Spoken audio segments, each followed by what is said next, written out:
بے زبانوں کو جب وہ زبان دیتے ہیں پھر پڑھنے کو وہ قرآن دیتا ہے۔ جب بخشنے پہ آئے امت کے گناہوں کو تو تحفے میں گناہ گاروں کو رمضان دیتا ہے۔ جناب صدر، محترم استاد کرام اور میرے عزیز ساتھیوں، السلام علیکم ورحمۃ اللہ وبرکاتہ۔ اس کا عنوان رمضان المبارک۔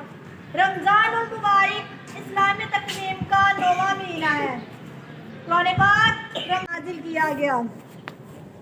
قرآن پاک رمضان المبارک کے مہینے میں نازل کیا گیا۔ تین آدمی بہت ہی بد نصیب ہیں۔ ایک وہ جس نے بڑھاپا پایا مگر جنت نہ خرید سکا۔ دوسرا وہ جس نے حضور پاک صلی اللہ علیہ وسلم کا نام سن پر درود پاک نہ پڑھ سکا۔ تیسرا وہ جس نے رمضان المبارک کا مہینہ پا کر بھی جہنم کی آگ سے نہ بچ سکا۔